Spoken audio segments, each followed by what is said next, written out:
This is Infection, the H1Z1 podcast, recorded live on Tuesday, March 17th, 2015, Episode 9.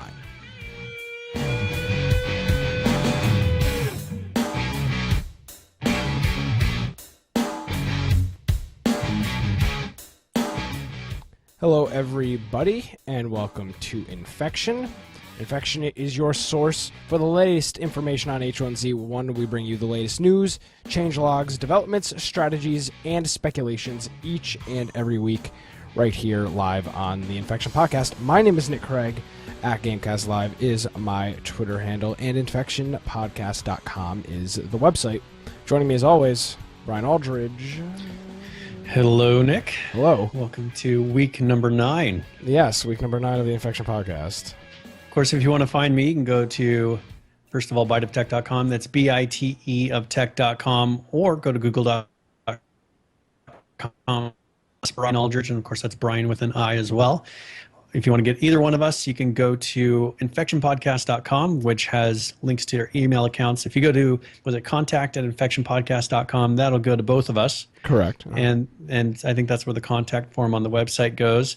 The most important thing, I think, right now is if you go to our website and click on that Steam link, that'll let you join our Steam Infection Podcast Steam group, which is a great way to meet up with us in game or find other people that are playing. We've been doing some Battle Royale together and, of course, playing a lot together, which we'll talk about in the podcast here.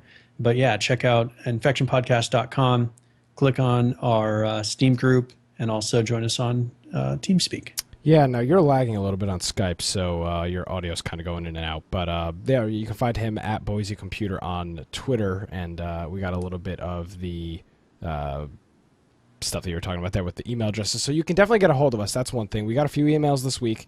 So Brian, let's go first into it. What happened this week? What's going on? Our clan... It was an interesting week. Some interesting things happened, and well, I mean, we picked up a few new clan members, and so that's one thing. Each week, we've been picking up more people, which is good. Mm-hmm. We're starting to roll into Pleasant Valley with sometimes up to 15 people about. Yeah, which is pretty fun. You're almost guaranteed that when you start getting attacked, your stuff isn't lost. I mean, we've had it to where usually when we go in with 3 people, 4 people, 5 people, there's still a chance that we'll all get wiped. Mm-hmm. Especially people that are using aim bots. It's like they can come in and clear out a group of 4 like that.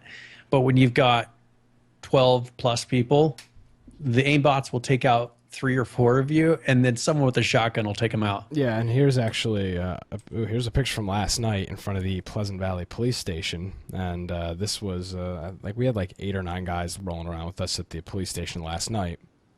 Yeah, and that was a pretty fun experience. Yeah, we went in and took over the police station for a while. We actually did a couple runs to the police station, took it over, and that was a lot of fun. Second, my pig is opening the door. Whoa, Brian! I closed the door on her. Oh, that was quick. Whoa. Well, you'll hear tap dancing because we have a mini pig, and so the second she enters, it's like tap tap tap tap tap. So I saved you. But yeah, so we went into the police station a couple times, and it's amazing. Last night there was a ton of loot. I mean, as far as guns, gun ammo, constantly respawning too. We were at the police station. Since we were moving in such a large group, it took us about half an hour to go from the police station to Romero's. And by the time we got to Romero's and came back, fresh loot. We're talking shotgun ammo, AR ammo, pistol ammo. It was all there. So definitely loot. I think the loot right now, pretty spot on. There's definitely enough loot. One of the guys that plays with us, Ferment, spent about half an hour, 45 minutes in Pleasant Valley and was able to gear up pretty easily, having a lot of ammo, which was nice. So that's something now that you can look forward to. There's still not a lot of ammo, but you can find ammo, especially 45 rounds, which is really common. Even the gas stations in almost every city, you find them in the houses, in the residential areas all the time. So there's the 45 is definitely very accessible. As you can see that. And last night, it seems like there's always been a shortage of shotgun shells. Yeah. But for some reason last night, it just seems like there was tons of shotgun everywhere. We've been okay finding 308 and different ammo. It's been kind of picking up, but I don't know if they changed a setting for shotgun specifically, but that has been all over the place. Now, I don't know. We can go into what happened to our base. Let's go into what we did first this past week, because we made some really cool upgrades to the base. Yeah, let's talk about those first. So we went through and we made a garage onto the base. Yeah, and it was a totally enclosed garage that you could drive into, and so it had a roof on it, and it looked awesome. It was huge, and it was totally linked up with our base. So the platform from one base went to the edge of it, and so you could actually run over and jump up onto the top of that one. And we had 2 more rooms that were extended into there from the platform that you could walk right into. So it's the only one I've seen like that. Definitely a cool base. But the problem is with our hill, you could jump on top of the garage. And so we tried putting barrels around the edge, but if they stuck a barrel up there, they could still jump up on the garage. And so we put punji sticks. I mean, we covered the whole roof of the platform with punji sticks. And we found out very quickly, punji sticks do nothing. You can sit there and run over punji sticks all day, and they do 0 damage to you. And I don't know if that's a bug. There's something wrong with punji sticks. So we tried everything to make it so that they couldn't get over there. We got raided. Was it 2 nights ago? That was Monday. Monday we got raided. Yesterday morning. Yeah. So we get on, and we had people kind of coming in and trying to grief a little bit. So before we go into that, the one nice thing that we have the advantage of is we've got people that play all over the world. We've got people, Brian's in a nice scenario where he works from home a lot of the time, so he can be on. We've got other guys that are on throughout the day. We've got people in other time zones. So for the most part, we've got people, not 24 hours a day, but prime time peak hours, you've got people logging in 7, 8 o'clock Eastern time AM, and then you've got people playing. Brian, sometimes you literally played all through the night Saturday. You played for like 15 hours straight or something.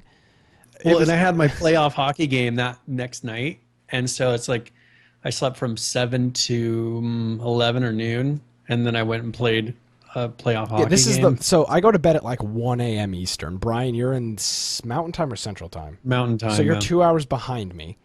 I wake up at 9 a.m. Eastern, and I log into TeamSpeak, and there's like 3 guys still in there. And I'm like, you guys didn't sleep at all, did you? And they didn't. So it's nice. So that was my cue. It was like, okay, I got to go to bed. So it's nice that we've kind of got people going in and out, and but unfortunately, there wasn't people in there to stop the base raid. Now, the reason for the garage is because every single time we'd get a car, within like an hour and a half, it was gone. Like, you get a car, the hackers on the server find the car, they put stuff in it, they drive it away. Without a doubt. The cars were useless. We spent more time, man hours, weapons, anything, trying to get these cars to have them for like 15 minutes, and then they were just gone. So we built the garage. People were able to get onto our base. The punji sticks are useless, and we logged into total mayhem. So we had it. So we had the night before, to where there were just explosions happening, and we're inside the base. So this was like the day before. This wasn't this one, but we had these guys just. So I come out of the base. I'm coming out from one of our loot rooms. And there's this guy up above me and just shoots me. And so I yell in TeamSpeak, okay, a loot room is open. People are in our base. Everyone get here now. So the problem with this is there's a bug where when you shoot, everybody crashes. So there's guys in our bases. There's guys in our base. 3 people crash out. Ferment flips our truck, and it blows up. Everybody's logged out of the game. There's people scavenging through our loot, and it's just a total disaster. It's these Asian guys. So people get there, and I'm just like, close the door on the loot room. Close the door on the loot room. So people go and close the door in the loot room, and we lock 2 of these Asians in the room. And so we're like, nobody opened the loot room. I went and I think changed the code to the door so that no one could go in there and accidentally let them out. But they're stuck in there. I mean, that's the beauty of it, is it's like a prison. Of course, they're in with a big portion of our loot, and so they start taking it and like putting it on the floor to try to despawn it. And so we cleared out all the rest of the guys. There was probably like 5, 6+ guys that had come and attacked us. I believe it was I Like Jello that literally took out like all 4 or 5 of them. Yeah. So and it was nice because we had people in Pleasant Valley, which isn't far from our base, that were able to run back. So now we've got these 2 guys locked in this room, and like I want to say like an hour goes by, and these guys are smart now. This is another clan on our server. I believe they're called TGX or TGS, something like that. Something like that. Yeah. These guys are smart, and they're a large group similar to what we have. So they have some like 3 of their guys out on the hill and lure 3 or 4 guys out of our base. Go and to shoot at them. Exactly. So we've got guys from our base going out to kill these other guys by our base, and then these guys in the loot room log back in because we're now scattered and we're now distracted. They kill you. They kill me and one other guy that were coming to the door. They killed me too. It was you and I. Yes. So they killed both of us, and so we're like, everybody get back. It was weird. I had this like 1 second thing. Like everybody's leaving and they're like, oh, it's the TGX guys, and I'm in the base and I'm like, yeah, TGX. I'm like, oh, are they gonna log back in? And I run in. I don't say that, and I run into the. I'm like, hey Brian, I'm coming in. I open up the room and those 2 guys are logged back in now, killing Brian. So yeah, it was a very strategic play on their part. Yeah, so they come in and then they shoot you, and I say to people, just close the door, and so they close the door. They're back in there, but we know they're in there, and we're worried about them logging back out. And so we get a whole bunch of guys around the door because these guys, I don't know if they're using aimbots, but like instant shotgun kills. Like if you're in their sight, bam, the second you open a door, bam, you're dead. It's like you can be sitting there ready to click when you see them, but you're already dead. And so they open up the door, and we get 4 guys that go into the room, and I mean, there's just tons of gunshots. You and I are sitting there dead, so I can't see what's happening in the room. But just tons of gunshots go off, and finally they're both down. So we got them. Pick up the things that they tried to despawn, looted their bags, and then the next day. So that's the initial one that we dealt with. And so then we put all the punji sticks and everything on the roof and just try to figure out a way to secure the roof. The next day we log in the morning, and all except for maybe 2 doors were blown off inside of the whole base. They had blown off almost every single door and taken literally everything. except a box of spark plugs and like, I mean, I'm talking about like a whole chest full of spark plugs and a whole chest full of branches. Everything else was gone. Why? Because other than, we just figure it was they just were wanting to just mess with us. What would be the point in taking all of that? Because there was just stuff that was, why would you take 500 and something cloth? Well, what I don't understand here is how this is now why I think that these guys have some type of hacks. We probably had close to 75 guns. I mean, we had entire chests full of ARs and an entire chest full of ARs, an entire chest full of 308s, and an entire chest full of shotguns. Straight up. I mean, some of them were damaged or whatever else. Everything was gone. So somehow each person has 3 weapon slots. How did they get all of those guns out of our base? It doesn't make any sense to me. Well, that's the thing is they blew up all of the furnaces in the process. So they didn't melt them down. They didn't use the furnace because there were no furnaces. Yeah. So we know that wasn't it. And the amount of resources they used to create that many IEDs, we looked at it, and they had to have done about, between scrap metal and sheet metal, 900 pieces. Yeah, of scrap metal to make the amount of scrap metal and sheet metal. I mean, a mixture between the two, because it takes a certain amount per. That's a lot of resources to blow off all of those doors. Plus, they used to get the furnaces that were out on the ledge to keep people from jumping up, and to they cleared out a whole path of punji sticks. Yeah, exactly. And then Landgun's asking about the melting them down in the furnace. The thing is when they were blowing up our base, they blew up the furnace too. Like every furnace was gone. There were no furnaces left at that point. So, and that's where my question here is the how. And this is, of course, I don't want to accuse these people of hacking if they're not. Yeah. But even when you kill somebody, you don't even have you leave their guns because you don't have enough weapon slots to do this. It's like it literally seems like these guys just ran in fresh spawns and were able to just pick up everything. We had a room. How many chests are in that room, Brian? There's probably about 15. There's 15, and they were all full to the max, where we were putting stuff in other rooms because you couldn't even drag items into these chests. So how did they take everything? It doesn't make any sense to me. And we had 10 doors inside that they blew open.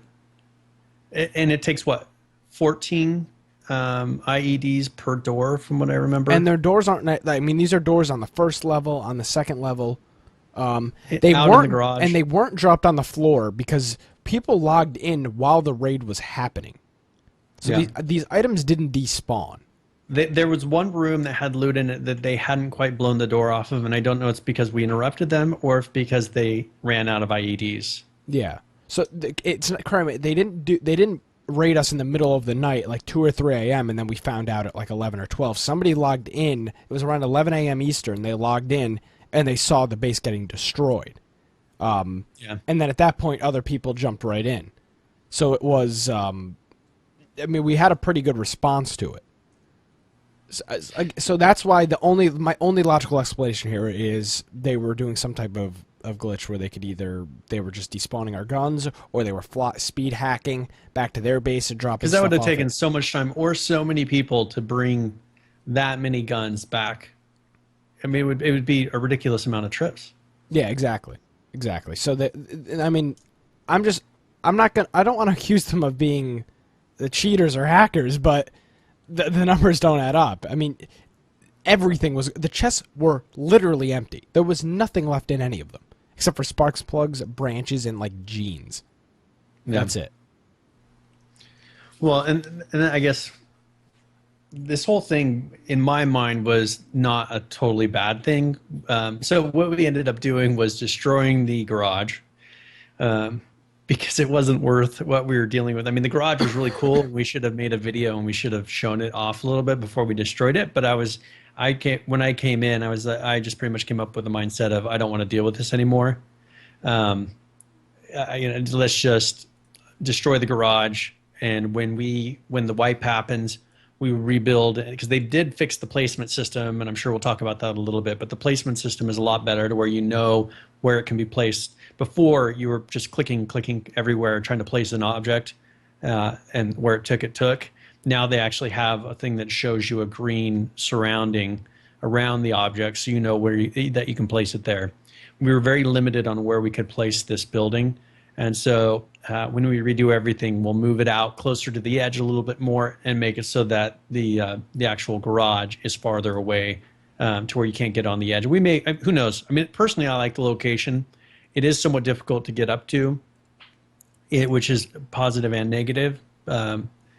It's difficult for other people to get up to, but it's difficult for us to get up to. I mean, we know it as well as you can know how to get up that ledge, but it still is a pain to get up there. So we may decide later to move it. If it'd be perfect to scout the locations now. Yeah. Find where a good location for a base is, and then as soon as wipe happens, go get that location. Because what we currently do is we currently we kind of like glitch up the hill a little bit. We just keep running and jumping, and eventually sideways and left and right. And eventually you get up there.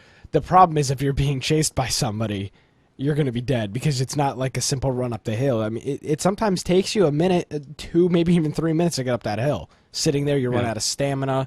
People are jumping on you. It's not a quick entrance. But then again, neither are the gates. I mean, if somebody's chasing you into your base, you're not even going to be able to close the door quick enough to stop them. So there's definitely probably better spots on Humperdinck's Gorge that we could probably. But the location itself, like the time it takes you to get to Pleasant Valley, is awesome. I mean, we're 2 minutes from the church, literally 2 minutes. I mean, you just hop out of the base, run through the water, and you're at the church. It's a very easy run. Any word? So we've got a question, chat. Lan Gun is asking, is any word on the next wipe? No, we have no clue. I'm expecting it within the week, at least an announcement within the week, if not within the week. It's been about 3 weeks since the last wipe, I think. Yeah, 2.5. Well, 2.5 was when they did one. and then they did one on 225. Yeah, so it's been So that was 20 days apart, and we're right about there. Yeah, so I'm expecting we're sitting in Tuesday right now. So by the end of the week I expect at least an announcement if it's not already happened, because last time they were just like, "Hey, the wipe's coming tomorrow. Sayonara. Everything is gone." Well, and they have been talking about a big patch coming. I mean, and Smedley was saying there's going to be a big patch coming, and I'm assuming if there's enough in there that means that there will be a wipe. Yeah. Because usually they want to clear out some of the old things. If they fix something major, they want to clear out the old ones to make it so that's not a recurring problem. Yeah. Now, at this point, I think I'm okay with the wipe. We've done our, and I was saying this last night or the night before. I just feel like the game, like now that we've got all of our stuff built, it's like, what do you do? Like, you just run to the church in Pleasant Valley, you get some food, you kill a fresh spawn, you run back. Like at this point, we're trying to find some other stuff to do. Well, and I think once they deal with the hacker situation, because it's been up and down. I mean, I think because we're big enough, they've been avoiding us lately when we have a big enough group that comes out. And those are the most fun times, because you go in there and you actually deal with real people that are fighting you legitimately.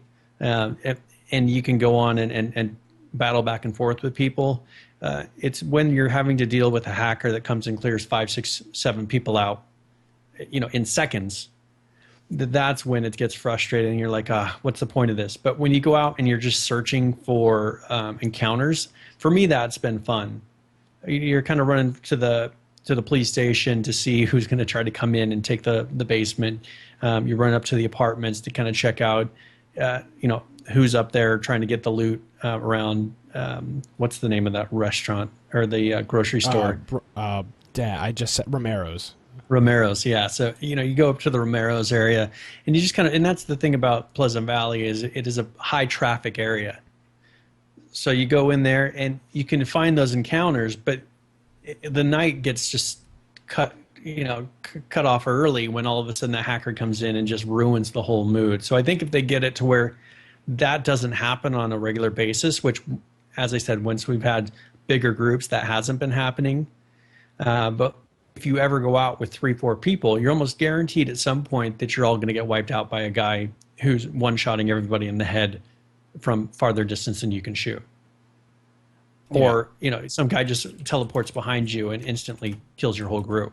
Which is that's been our big problem, is the teleporting stuff has been a big problem for us, because you'll be we've got a guy that's Ferment that's really good at scoping people out from a distance, and he'll be like, and they're gone, and then the next thing you know, they're behind the entire group. So that's been our biggest problem, is the teleporting people. That's a huge thing for us. Now, one thing, Brian, we could talk about this possibly. Then now might be a good time for this. Talking about possible wipe, this means it gives you a chance to recreate your player and get a new name. And at this point, there's no clan system in the game. What we're going to do, and we'd like input from our viewers and from people that are in our clan currently, we set up a straw poll, and here's the straw poll right here. And we're trying to figure out what is a better name for our in-game name. Should we do Infection and then your name, or Infected and then your name? So for our example on the straw poll is Infection Fragment or Infected Fragment. So straw poll is now in the chat. You have a chance to vote on what you think is the best name for our clan tags at this point, if they don't already have I imagine those clan tag systems will probably be out pretty soon. That's not a hard thing to do, especially with now that the squads are working better and better. I imagine those will be out pretty soon as well. And like right now, I can't rename my character because all of the doors will then be unlockable. Yeah. So that's a thing that is an issue right now, of if we delete our character just to create it with a new name, all those things that we created, first of all, can't be destroyed. So we can't undo things in the base, and we can't change the passcodes on the doors. So that's one reason why we're waiting for a wipe before we all create this character, is to make it so that it doesn't break all of our base at the moment. But yeah, we want you to vote in on this and make your your opinion known so that, hey, infection, infected, which one do you prefer? Because we want to go in with everybody that is a part of our clan, create your character with that at the beginning of the name so that everyone else knows that you're a part of our group. But also when we run across each other, it may be a new person or a person that you haven't played with very much before. That way you guys know that you're in the same group as well. Yeah, and now Langton's making a good point in chat. He says, but when you tag, you become a target. I mean, I think we're already a target. We've got a base on Humperdinck's Gorge in Pleasant Valley, and we roll around. It stands out. We're rolling around in groups of 10 to 15.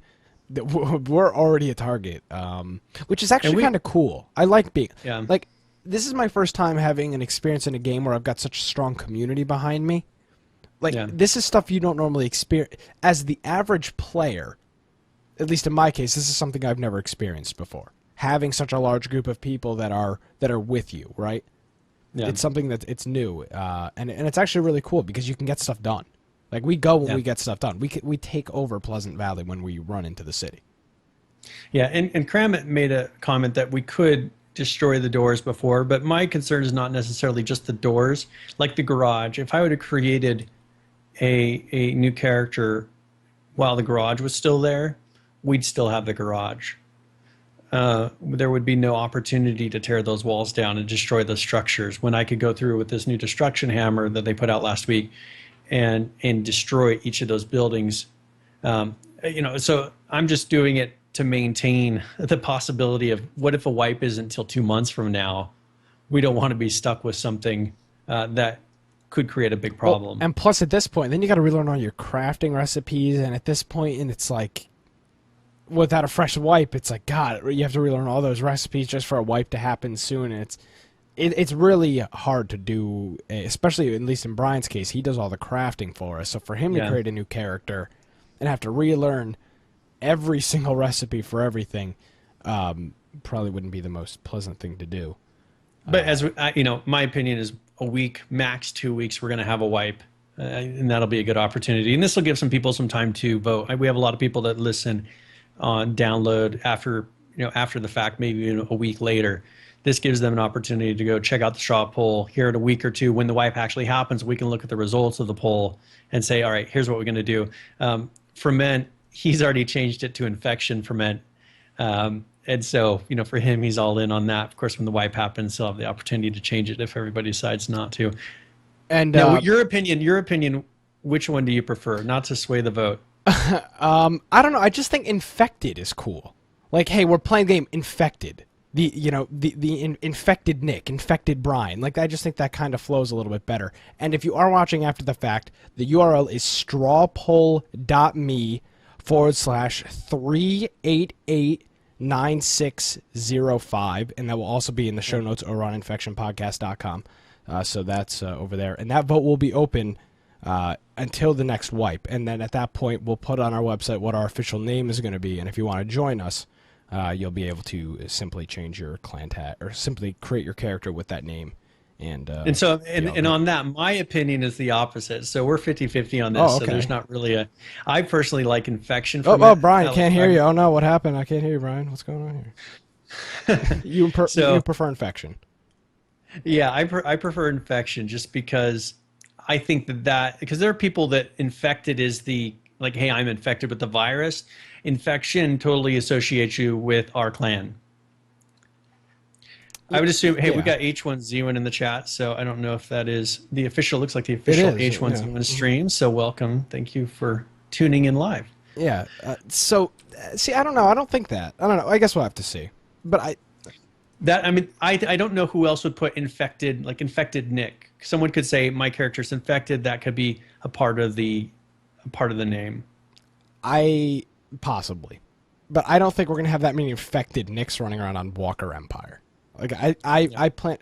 Now the other thing we're gonna have to watch out for those are people gonna be changing that name and joining, like, we're gonna have like the TGX guys like being like, hey, what's up with these infection guys, and creating their names and trying to squat up with us.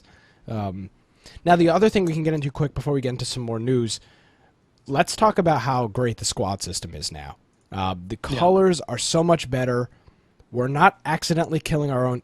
We're coming close, but we're not actually pulling the trigger on our own teammates anymore. The squad leader is now a yellow color and everybody else in the squad is a green color. And Yeah. normally what we do is if we're in a police station, we say, if you see a blue name, kill them. Yeah. And if you see the blue name, you're dead. That's how that works. And the distance is 10 times better. I mean, we were running the problem before where you would have someone in your squad, but you couldn't quite tell if they were, until they get too close, whether or not they were in your squad. Now, if you're in a squad together, you have a little bit more distance apart. You have that little extra range to where you say, okay, if they cross this magical line and their name hasn't shown up, I'm shooting them. I think that they really need to create a GUI for the clan invite system, or not the clan invite system, but for the squad invite system. And I think that would make a huge difference. I mean, even if they didn't do the GUI now, even if it was just a message in the chat that said, Boise Computer invited you to join a squad, type /squad invite. We do this a lot of the time where we're just like, Brian normally invites everybody, and he'll just say, all right, everybody do squad accept, because there's no notification. Yeah. Which, at least at this point, the notification would be nice. The GUI would be a lot nicer. Now, if you type /squad, it does give you a bunch of commands that I think are left over from PlanetSide. They are, yeah. And so they don't actually work. But that's a good indication of what is going to happen.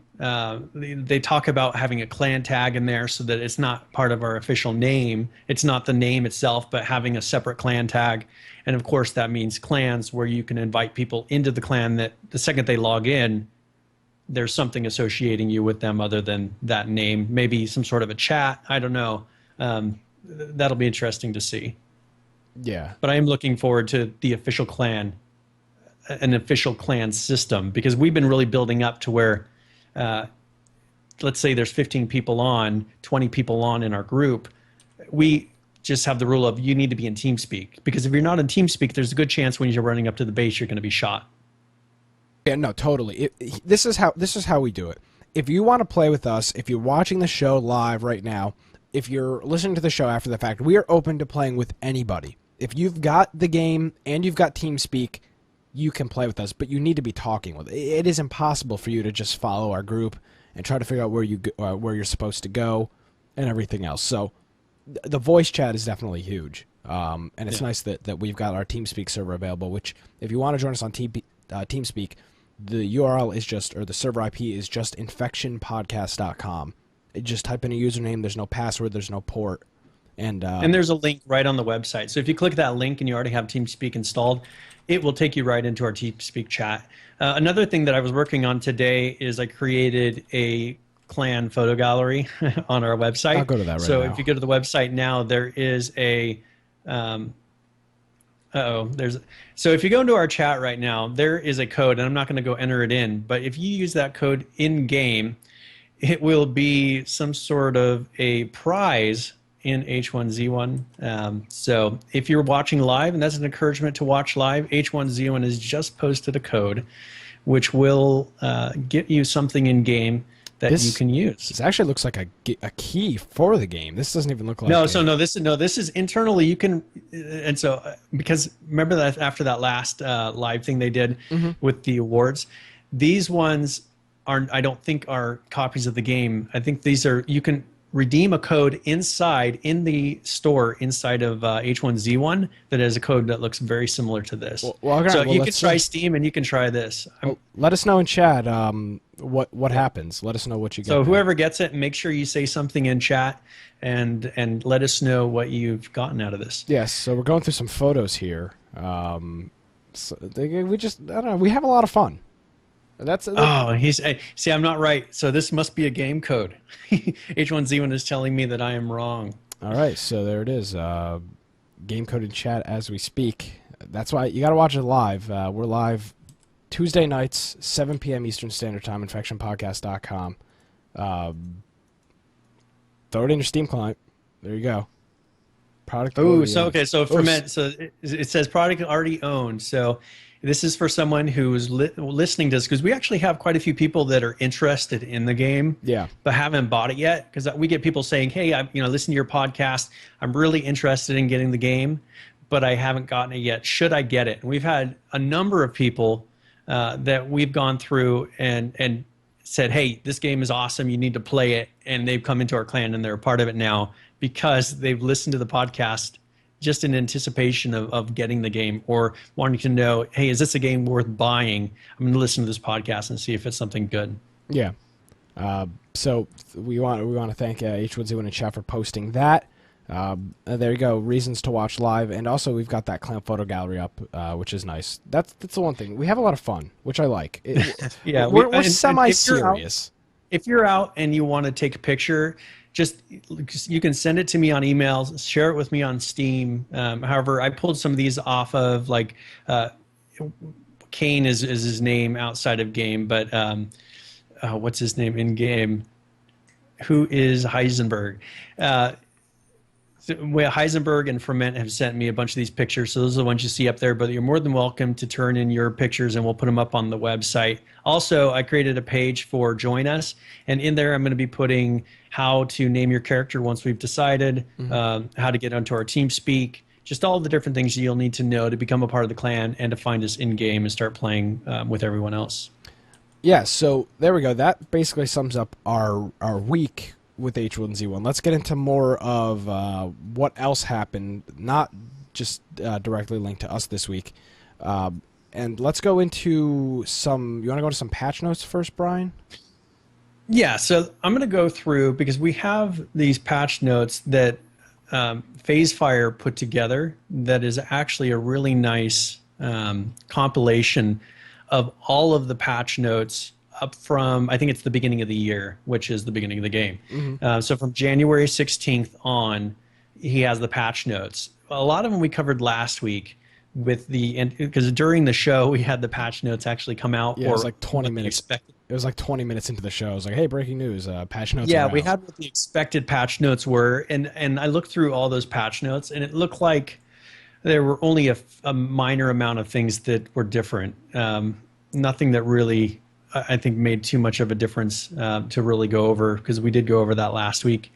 But this week I want to find, so we covered last week the March 10th, right? Covered the March 10th, and we also covered the March 11th as well, which is what basically happened during the show, but it was just unofficial at the time.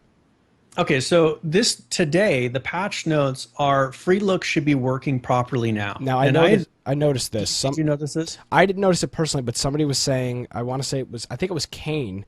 I was running with him to get something, and he goes, my camera's only going, he was pressing and he goes, my camera's only turning like 45 degrees, so we couldn't see behind him. So the free look wasn't necessarily running as well as it should be. That was a very isolated problem. He was the only one in our group of 10 to 15 people. So it must have been a minor bug.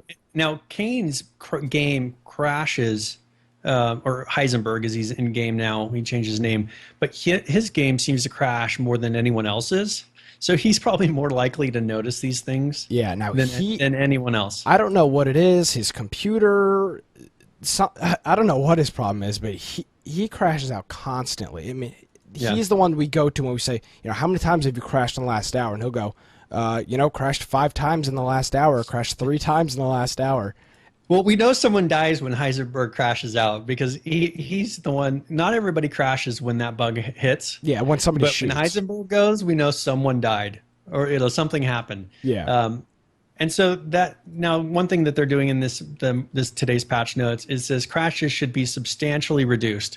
And so that'll be really interesting. As we said, Heisenberg will be our guinea pig to test this. If he notices a major difference, because I've been pretty good lately. There's been a few gunfights where I crash out and I'm like, okay, who died? And it's kind of random. It doesn't happen every time, but I know if I crash out that it's because someone died, most likely because of that ragdoll bug. Yeah, now, according to a post that I saw today from one of the developers, I don't remember who I saw it from, they said that the crashing should now be reduced like tenfold. Like, the crashes are going to be extremely minimal now, which I hope is that gunshot issue. Because that was the downfall of our clan, was people just just running into our base and shooting and like DCing our entire clan and then raiding our stuff. Because the doors were left open and everybody just kind of crashed out. So hopefully that's supposedly fixed now, and that'll hopefully help with a lot of the improvement stuff. Yeah, so the queuing for the server, that's one thing with the weekend of Battle Royale. We noticed a big difference with we'd all queue up, and initially the numbers were jumping everywhere, right?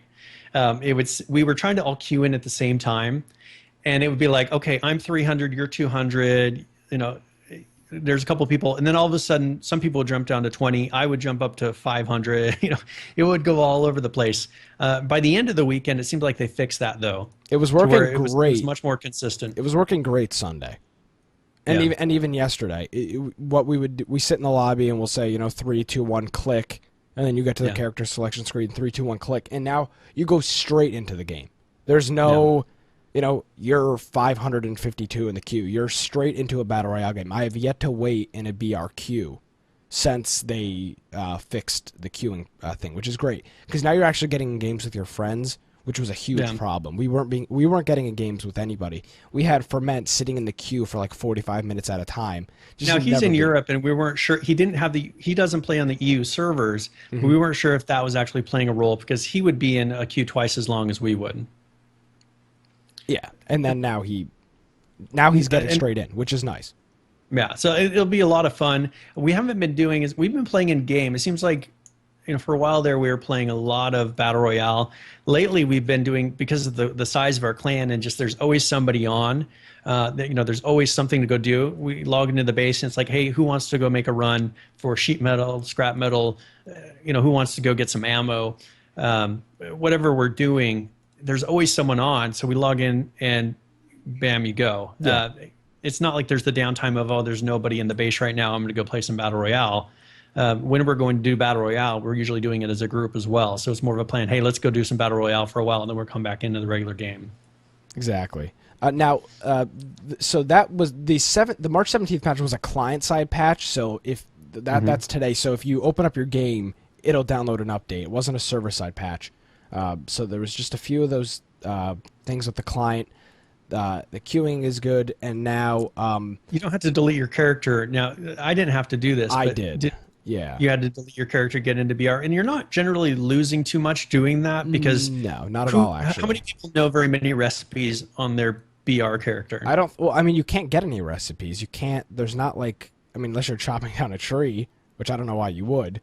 Yeah. But this was the deleting your BR character was a problem when the queue was out of control, because what would happen is you would sit in the queue at like 400 the entire time, and you would just have to delete your character, create it, and then you'd get straight in. So I don't think that's a problem anymore. Hopefully that Battle Royale queue fixed that. Now, one thing, they did drop another code into chat. So, of course, if you're not listening live, I'm sorry. Watching live. Or watching live. But there is a code, and this is not a Steam code. So I'm sure someone has already claimed that. The people are ready. I think people are now in game and then also watching. Yeah. Now, so why are you QQ is saying in chat? I just want to play with one name, and it's a nice start now that now you don't have to create a name on every single Battle Royale server, because when these server wipes happened, you would have to go through and get your name on every single Battle Royale server, and it would take you a good 45 minutes to get your name on every server, and now. You don't have to do that, which is really good. It's just one centralized name. You select your name, Nick or Brian, and now you're in every Battle Royale server and not having to create a name, which makes that queuing up process a whole lot easier. Now, I don't necessarily want the whole regular world to be a one name. The Battle Royale, I think, is great having one name. That's your character you play under. I kind of like the idea of having separate characters per server so that you can have separate identities. It's because if you do it to where it's all one unique, you're going to be that on every server. And what if you don't want to be that character on every server? Let's say there's a role-playing server. Well, no, you look at us as a clan, right? You've got, if the name sunk across all the servers, if you created the name Infected Brian, you're not going to want to go on. Have to be there everywhere. Exactly. You don't want to go on maybe on another server. You just want to be Brian. There's no Infected clan on an EU server that you play on, so the name is kind of useless. So I'm perfectly fine, like Brian said, with your name per server. That's fine. It's just the Battle Royale was where the huge pain was, but that's perfectly fixed now. So we're good. We're good with that. Now, so go ahead. I'm sorry. There were the post-patch notes that came out, and this was kind of a hint towards the last ones we did, but we'll be putting all this on our website in the show notes. So if you want links to find these things, one thing that we're going through, and as I said, PhaseFire released this thing that has the list of all the patch notes. We'll put a link to that. You have to have an SOE issue tracker account on there. But once you create that account, you can go in and look at the website's really awesome. It lets you go through and see the current issues that people have reported, which ones that the Daybreak team has acknowledged as being a bug and have on their list to be fixed, which ones they've already fixed, or which ones are duplicates. There's a lot of things you can go and find in that issue tracker. So jump on to SOE, I think SOEissuetracker.com, right? Yeah, and that's all of the issue trackers across all the games. That's not just, that's the PlanetSide issue tracker. It's just their general repository for all the issues. Now, this post I saw on Reddit today, and this is something that's interesting.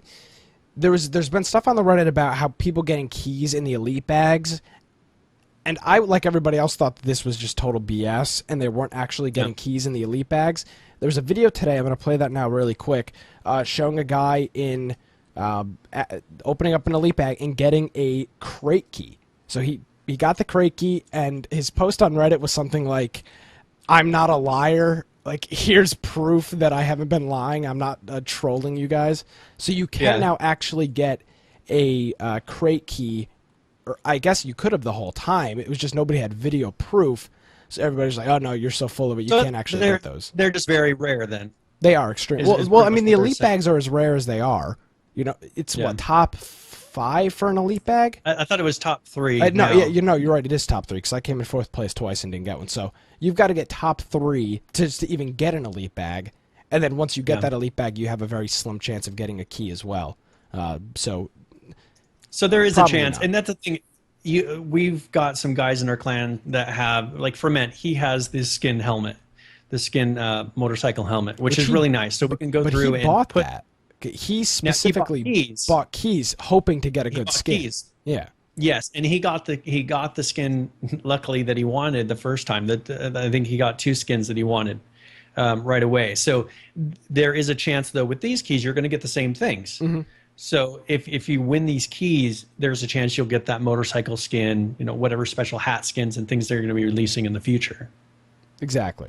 Now the one thing that I think needs to be fixed in Battle Royale is, or at least the perks, when you open up the bags, why does it give you the skin again? It should just say, like, "Oops, already have this product," or something. Like, do I really need, like, the whole number system doesn't make any sense because it sticks to your account. It's not like every time you use the skin, your number decreases. Like, do you need 19 red trucker hat skins?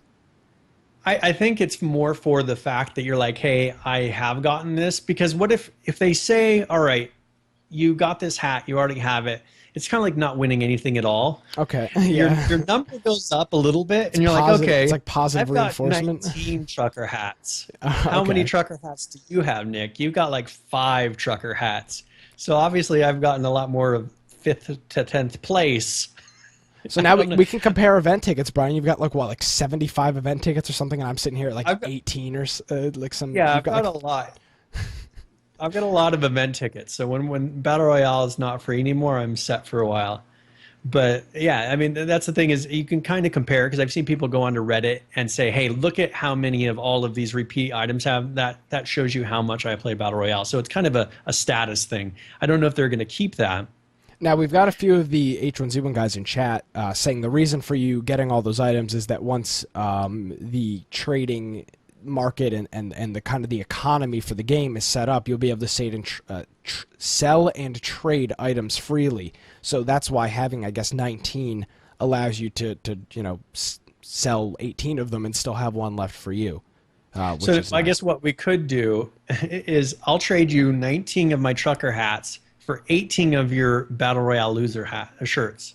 That's a good deal. I mean, so it's kind of like something you can go and trade, but those are not going to, I don't think, be the ones that are being traded. So these ones that you get out of the keyed loot boxes, these ones that are more rare, like I've got the Z trucker hat from winning first place in Battle Royale. Those ones not everybody has. So if I wanted to go trade that for a winner chicken dinner or something else, that would be that would be a more tradable item. I think once they start getting these special helmets, they're redoing the whole body system for the character to where there's going to be like trench coats and just all kinds of different things that flow different ways and make your character look more unique.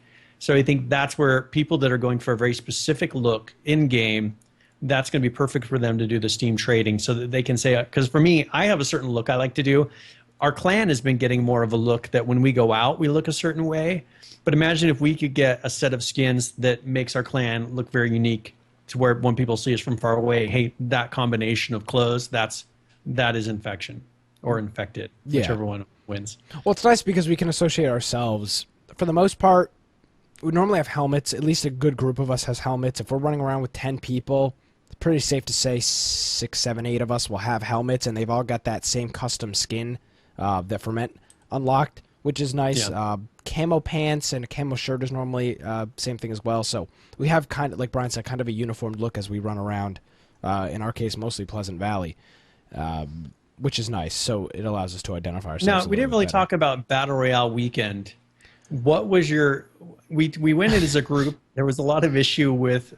we did have some people win in our clan the first place. I'll tell you my Battle Royale weekend, Brian. I played 3 games. I came in 4th twice, my first 2 games, and I came in 5th my 3rd game. And I was like, well, this is as high as I'm going to get, and I stopped playing. Quit while you're ahead. I played 3 games throughout the Battle Royale weekend. 4th, and 5th were my places. Yeah. So that was, and I was like, well, it's not going to get any better. And I think when we were trying to do it as a clan is when it was the most broken. Yeah, which was Friday night. Friday night, it was the queue was unusable.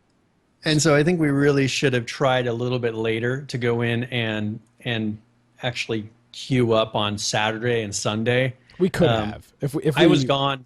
Well, that was the night that we stayed up. I stayed up till 7 a.m. Well, that was Saturday night, right? Yeah. Yeah, Saturday night. So we were dealing with the people attacking our base and everything. So, and having talked about that, since we have some H1Z1 people in chat, the base raiding was actually a lot of fun. When the people came into our base and we protected it, I mean, initially when it first happened, like that was awesome. We had some people say, "This is the most fun I've had in this game, ever." The most fun was people breaking into our base and stealing our stuff. No, that was the next day. It was that. Well, they still stole our stuff. There. They were locked in our loot room. I mean, they totally stole our stuff. It was fun. No, I will second that.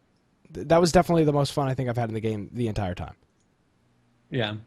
And so I think that that was the whole peek at what the clan rating system is going to be of hey, we're going to go and try to capture this base or steal from this base. Mm-hmm. Let's all go and just attack it. And being that we're out in the middle of a very visible spot, we are that base that everybody wants to come and attack.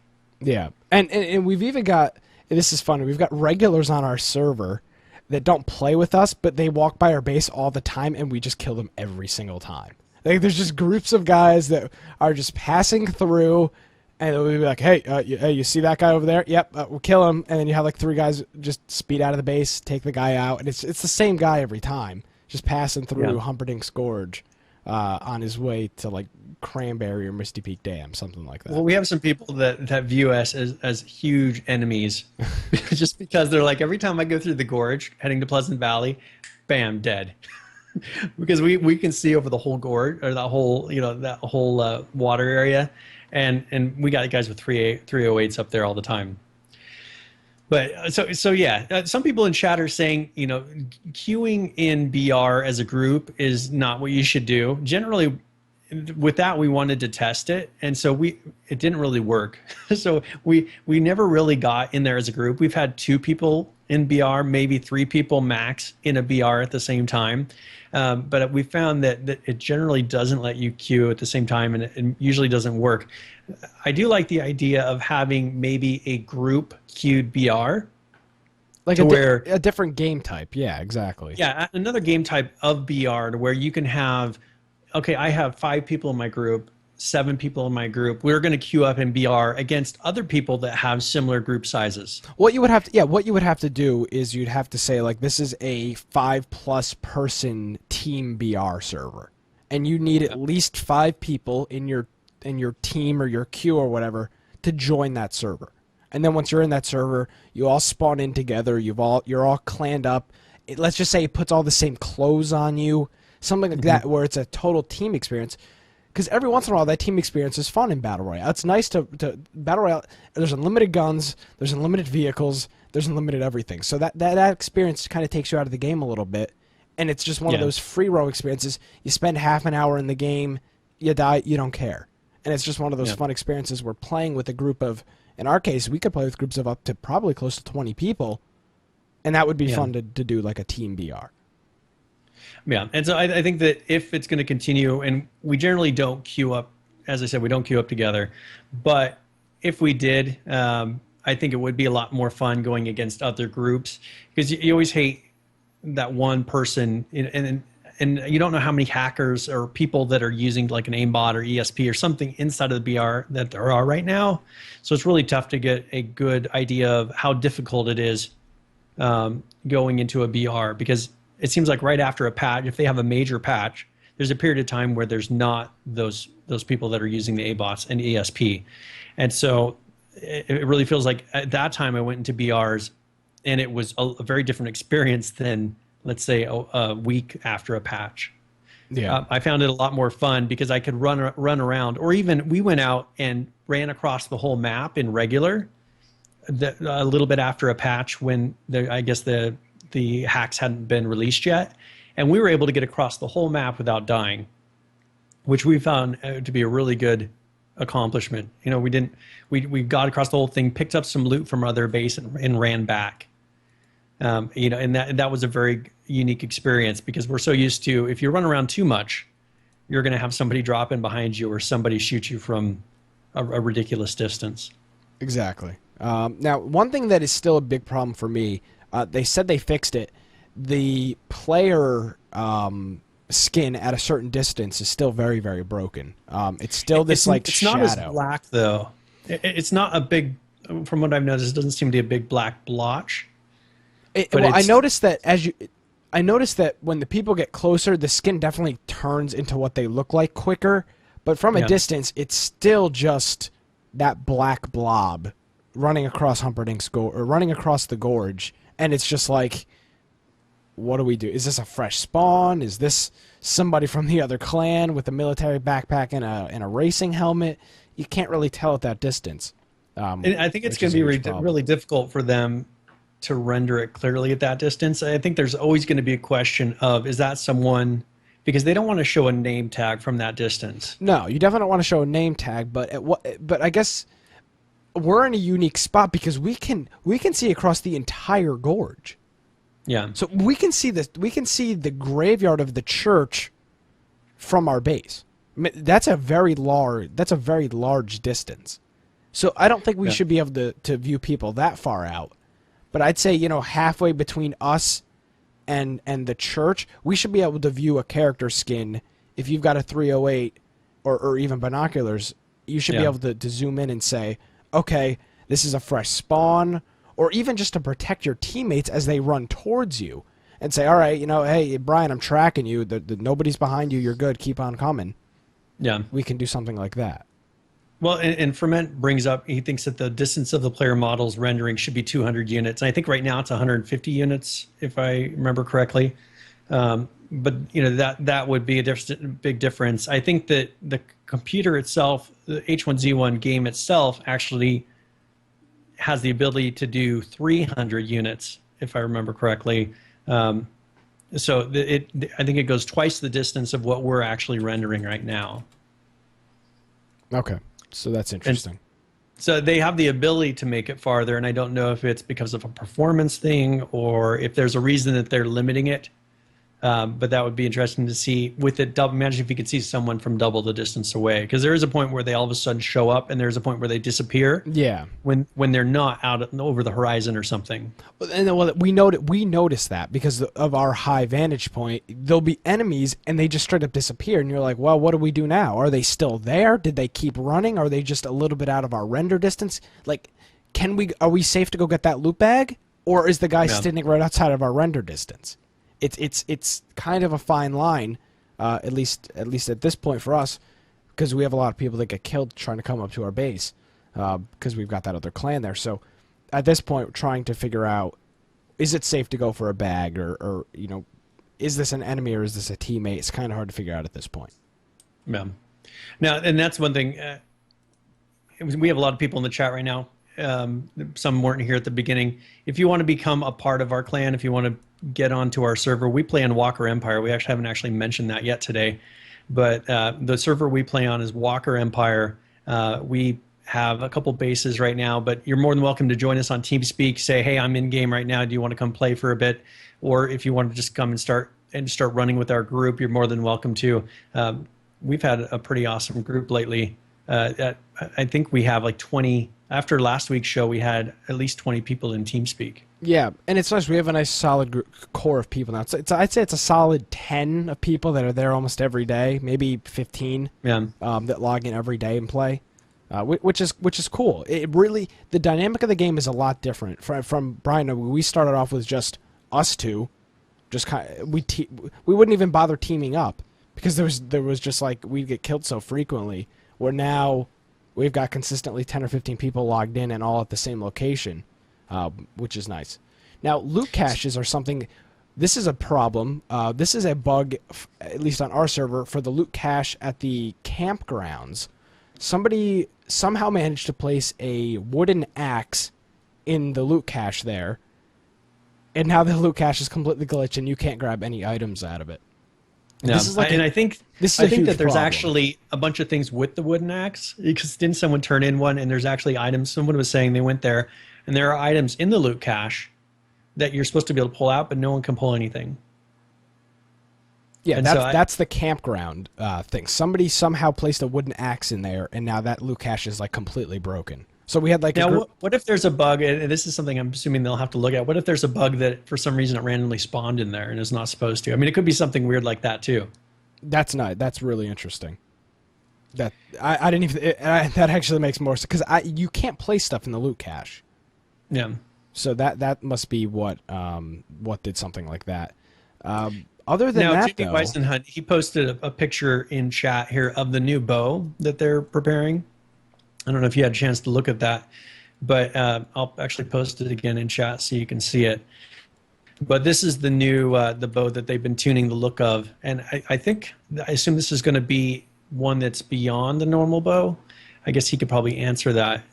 But it's got, looks like a carbon fiber or some sort of a molded plastic handle, wood for the bendable part of the bow, and a nice string. Of course, it's still the wooden arrow. I like to look at those details. I see that there's still a wooden arrow in there.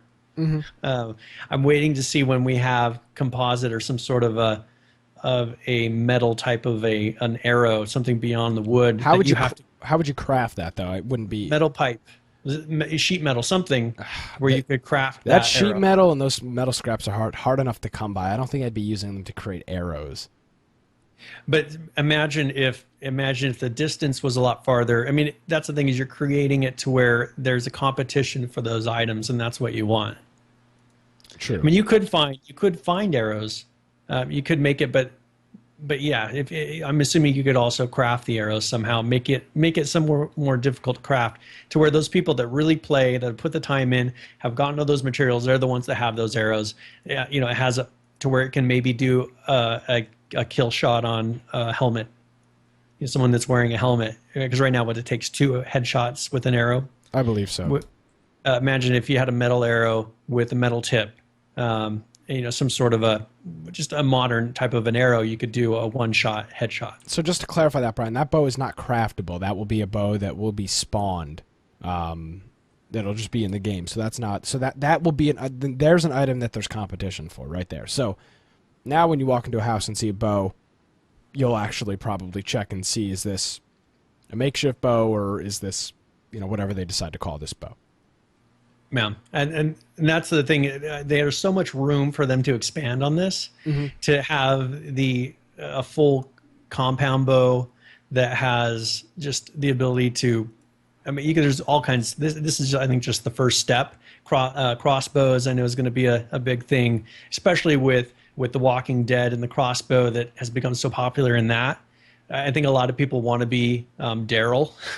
That's who they want to be in game. They want to represent him, get the motorcycle jacket. I mean, imagine if they put a motorcycle jacket in there, and you could kind of have that look. Imagine how many people would be running around as Daryl, like especially on the if you're doing kind of a role playing type of scenario.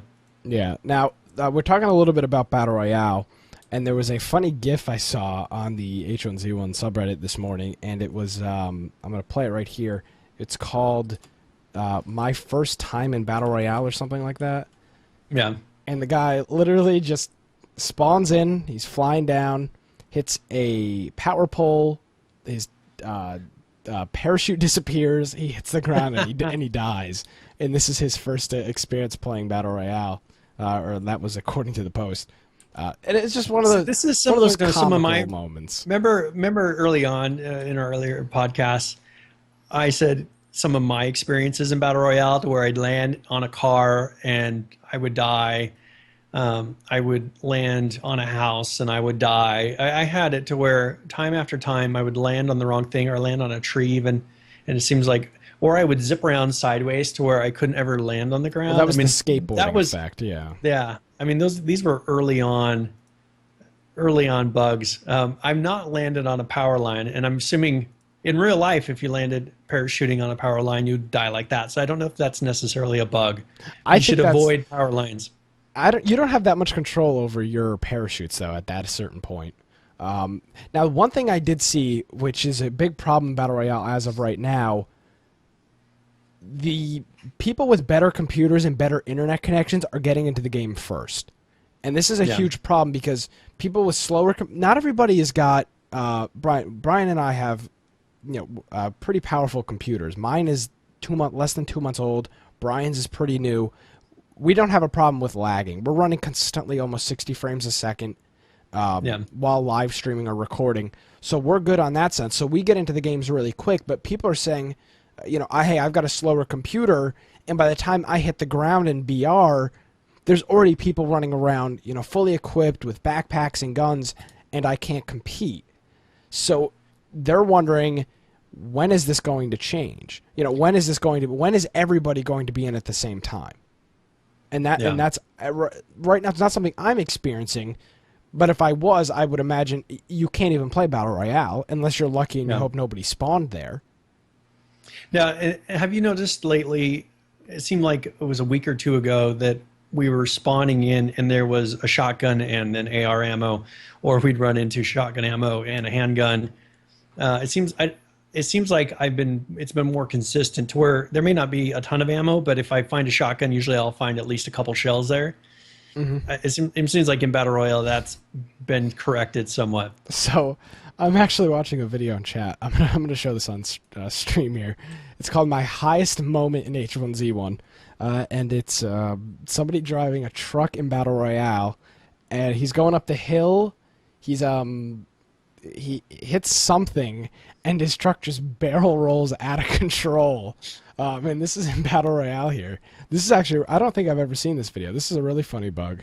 And he just hit the ground and actually survived.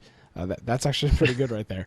Now it looks like he almost tried to do it. I mean, he may have been seeing how much air he can get, but I mean, that was a ridiculous effect of he had to have gone at least 200 feet in the air. Now, let's talk a little bit about cars. This is a problem that I had this week. We picked up a car, and the guy driving it lagged out. And this is on our server, Walker Empire. So it was me, one other guy, and the guy driving. I like Jello and Ferment. Correct. Yeah, and I like Jello was driving. His internet went out, and the truck ended up underground, killing all three of us and us losing all of our ammo.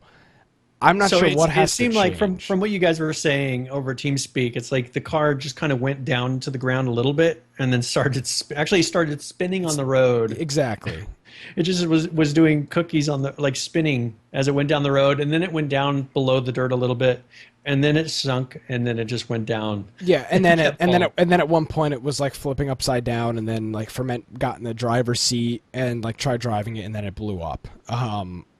This is like, 1,000 feet underground or whatever. The world is just this tiny thing above us.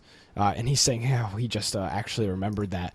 That's like a game breaking issue right there, especially with people shooting and having.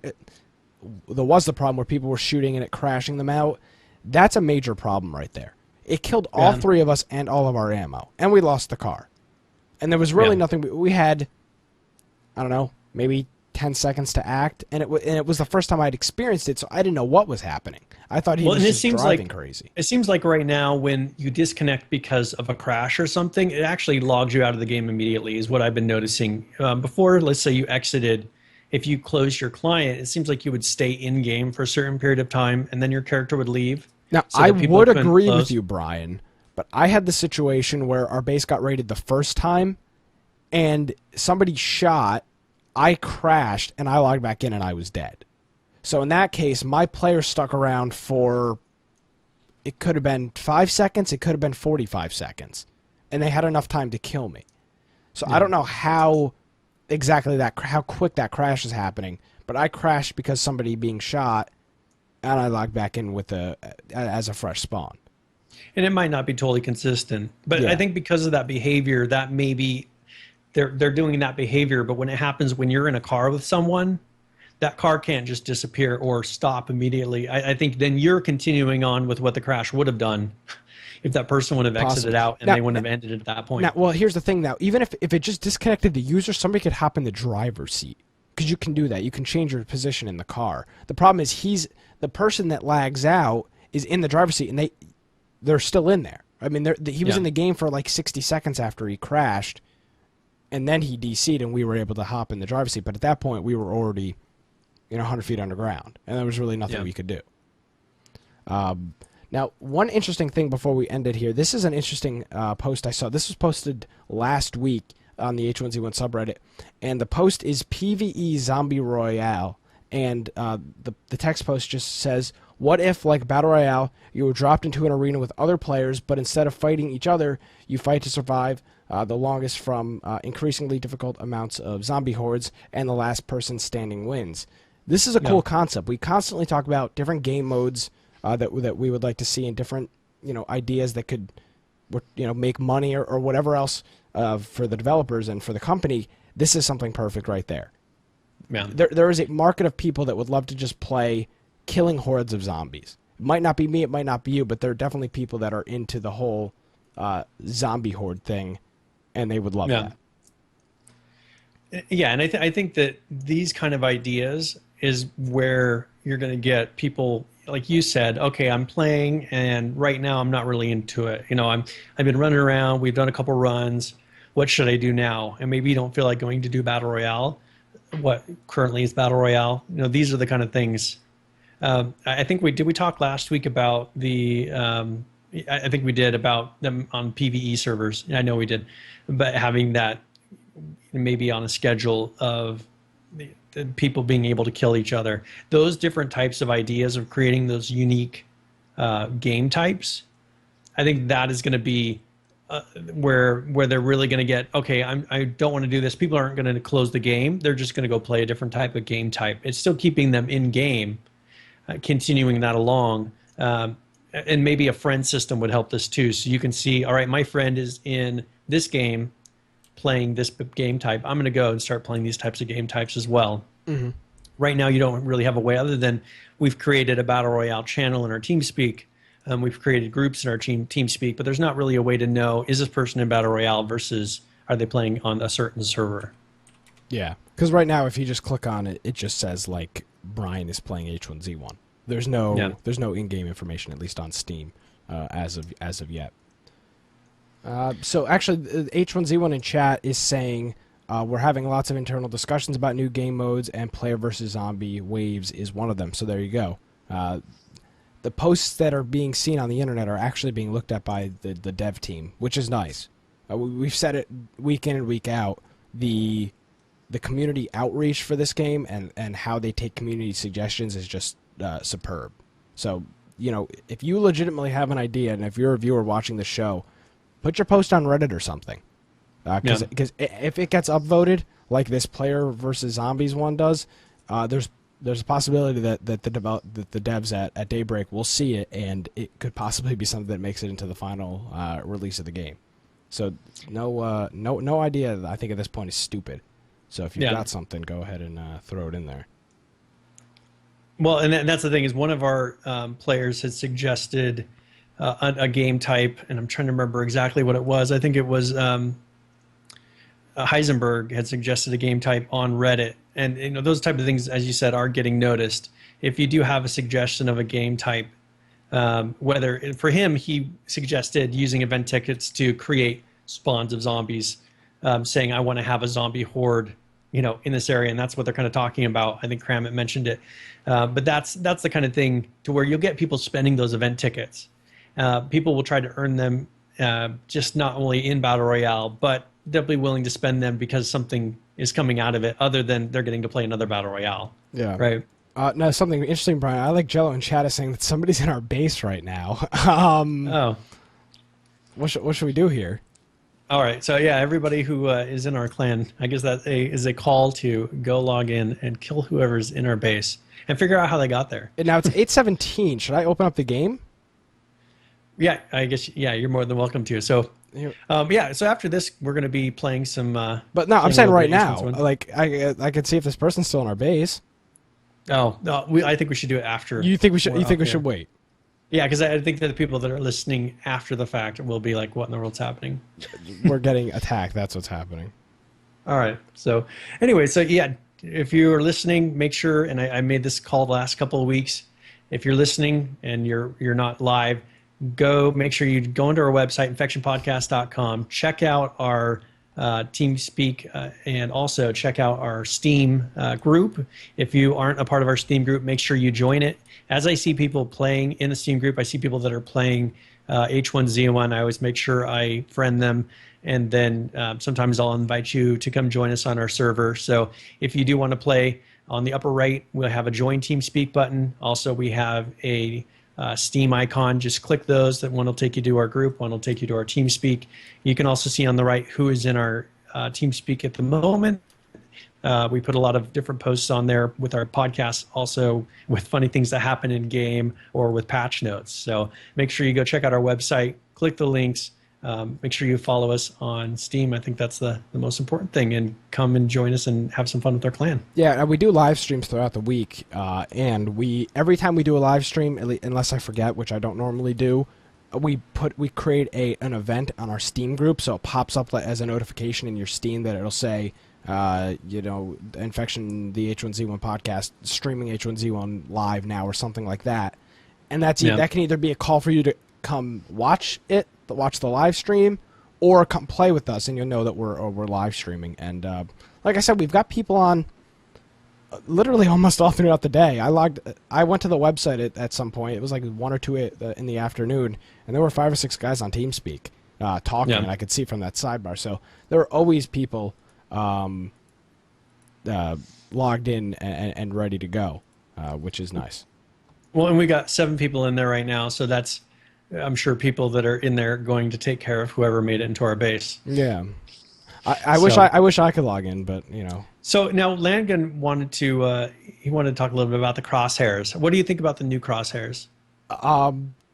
I've gotten more kills with the new crosshairs than I did previously, I think. I don't know if that's the new crosshairs or I've just come encounter with more people, but I feel like the new crosshairs are pretty good. It's a lot easier. It's a lot easier to decipher what's crosshair, before it was just that dot.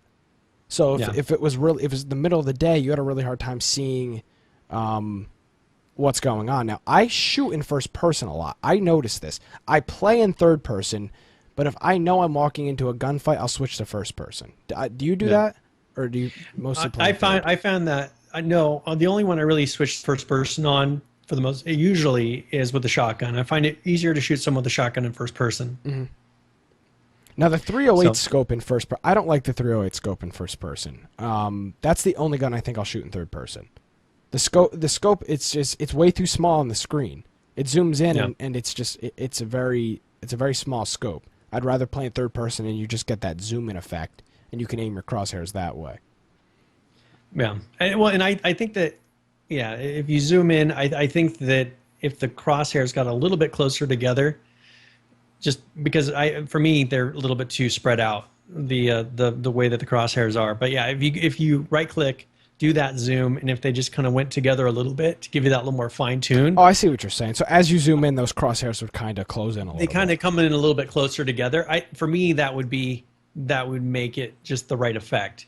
Right now they don't do that, and I think, I don't know why in options they couldn't say, would you like to have a dot versus the crosshair? What I mentioned before when we announced this originally was that I think it's just because they want to see what everybody feels about it, make everybody use it for a while, see, what people, after they're forced to use it, how they feel about it, and see if they start to like it. And even color custom. I mean, that's something that's extremely easy as well, would be simple color customization. Do you want what color do you want your reticle? Do you want it to be green? Do you want it to be purple or something that, hot pink would stand out great in H1Z. It really would. Yeah.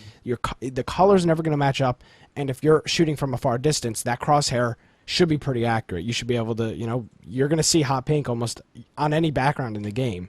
So that would be, I think, a good color for you to be able to set your crosshairs and be like, all right, these are my crosshairs. It's not going to blend in with an object or a player or something like that. Yeah, and I think that once they've done this for a while, they may have some other ones that they're planning on doing. They may make you use those other ones for a while, but it'll be interesting to see if then they say, okay, you pick yours. It's very easy for them to do a color wheel and to pick your crosshair. People are criticizing me on my hot pink selection. I'm just trying to think of a color that's just like there's no other color. There's no other color. Like it's currently white. It's like is it currently an off white?